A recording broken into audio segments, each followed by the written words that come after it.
Assalamualaikum warahmatullahi wabarakatuh. Halo teman-teman, jumpa lagi bersama saya Dimas Subuh. Kali ini saya akan menceritakan cerita mistis untuk kalian semua. Dan cerita ini saya dapatkan dari harianmerapi.com yang berjudul Berlebaran di Kampung Gaib. Oke, tanpa berlama-lama, ini dia ceritanya. Kisah ini dialami Pak Harso pada tahun 1997 di daerah Jawa Tengah. Keluarga Pak Harso termasuk golongan orang yang tak mampu. Pekerjaannya hanya sebagai buruh tani. Beliau memiliki istri dan 2 orang anak yang masih kecil. Kejadian itu terjadi saat hari terakhir puasa. Pak Harso belum mempunyai daging untuk dimasak dan disajikan di hari Lebaran. Karena tidak mempunyai uang yang cukup untuk belanja, Pak Harso yang merasa kasihan kepada kedua anaknya sebab di hari raya esok tidak bisa menyajikan makanan istimewa seperti keluarga lain di desa mereka, akhirnya memutuskan untuk mencari ayam hutan untuk dijadikan menu masakan Idul Fitri. Sore hari pukul 16.00, Pak Harso berpamitan kepada istrinya. Sambil membawa jebakan ayam, Pak Harso pun berangkat ke pinggiran hutan. Setelah menunggu beberapa lama hingga menjelang maghrib, tidak ada satu ekor pun ayam hutan yang muncul. Dalam hati Pak Harso berkata, "Besok mau Lebaran tapi daging ayam belum ada. Bagaimana dengan keluargaku? Mereka tidak bisa makan enak di hari raya."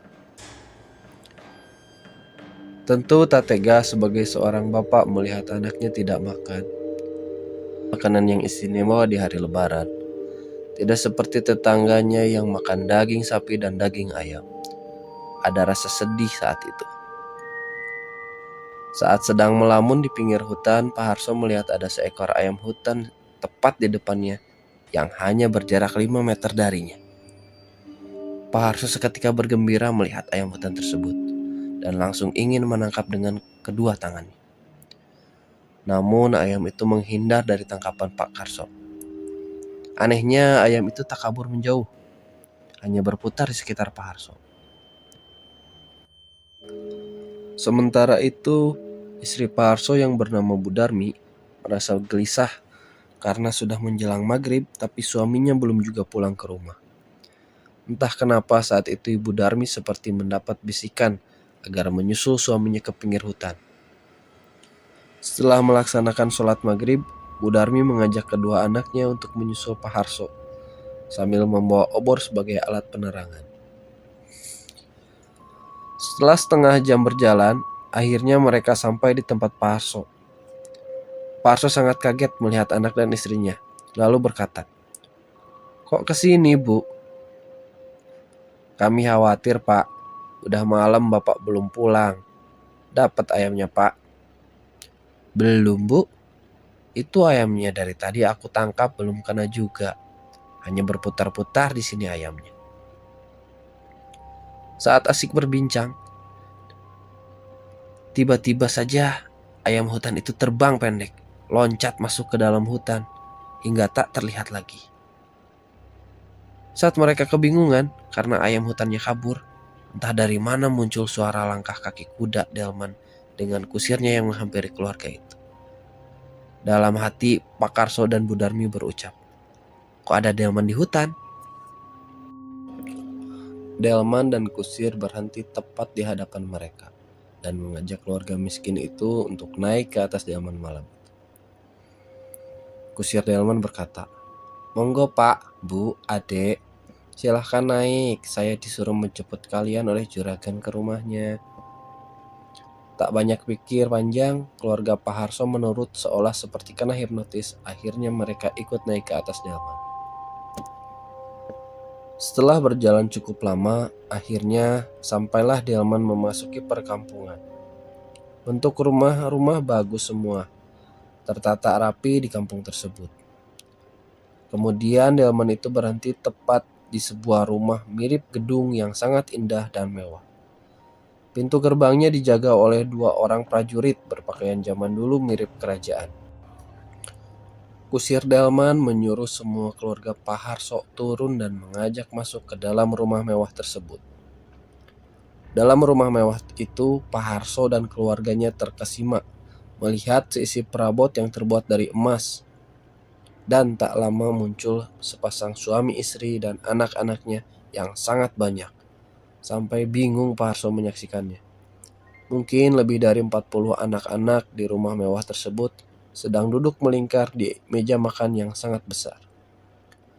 Kemudian pemilik rumah itu menyambut Paharso sekeluarga dan menyuruh ikut duduk di meja makan. Paharso dan istri juga kedua anaknya ikut duduk di meja makan besar. Keanehan dari rupa bentuk mereka yaitu kedua matanya yang agak naik ke atas, mirip mata burung. Paharso dan Bu Darmi hanya diam saja. Menu di atas meja makan tertata rapi. Ada nasi hangat, ayam goreng, semur daging, dan sayur mayur. Berikut buah-buahan dan aneka cemilan kue.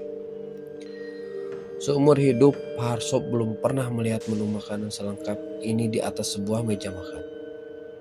Pemilik rumah mewah itu menyuruhnya makan jangan malu-malu. Akhirnya Paharso dan istri kedua anaknya ikut menyantap makanan bersama keluarga tersebut dengan lahapnya.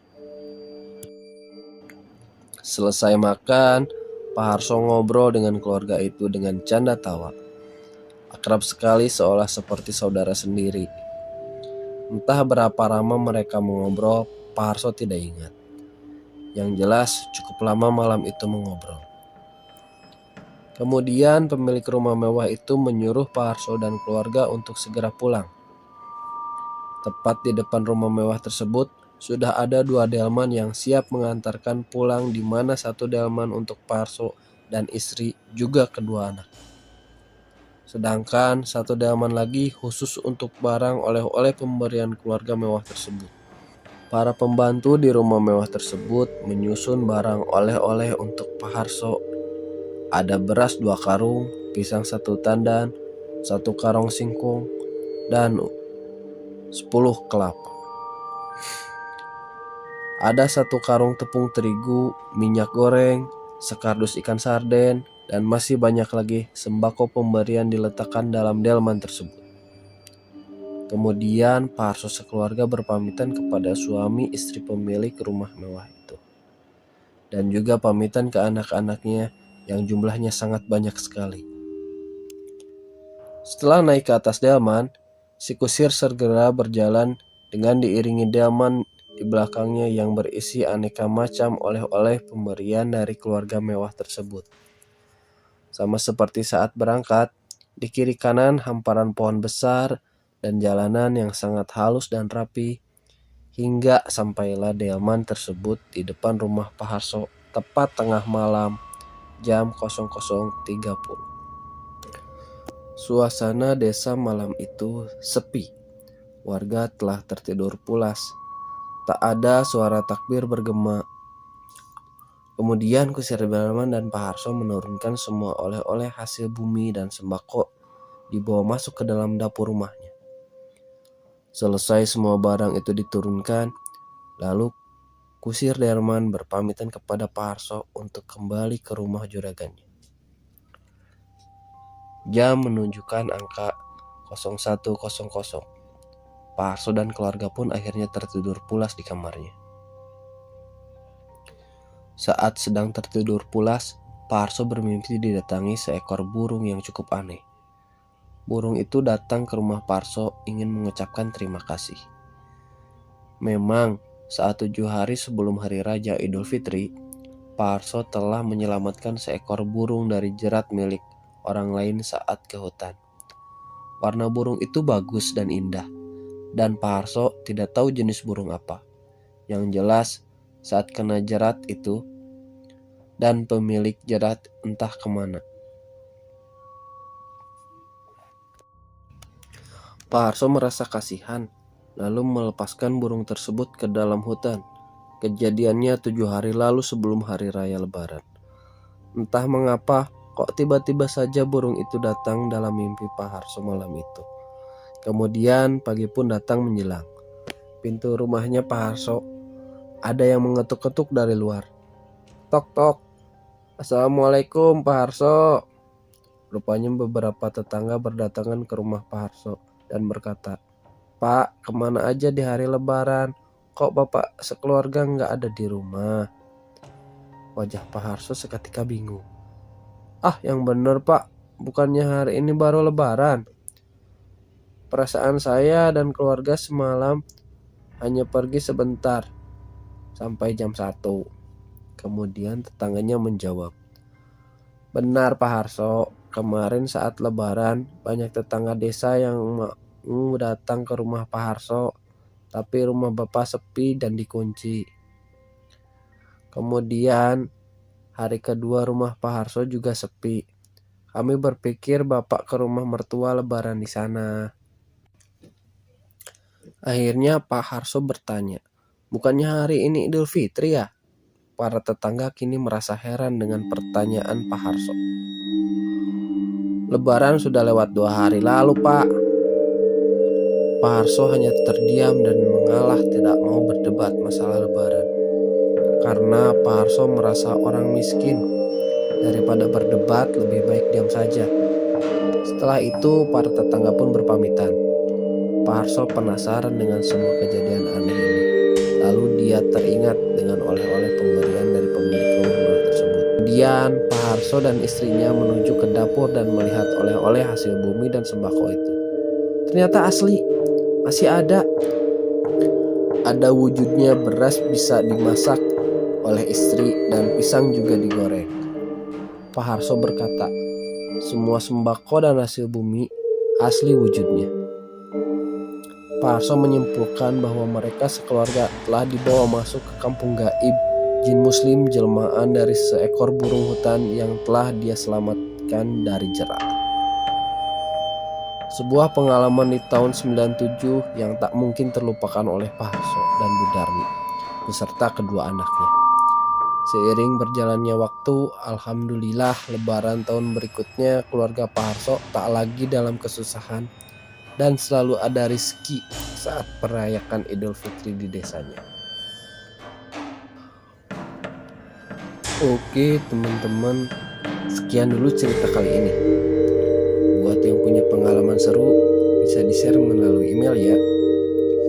Mohon maaf bila ada salah-salah kata, dan jangan lupa untuk like, komen, dan subscribe. Bye.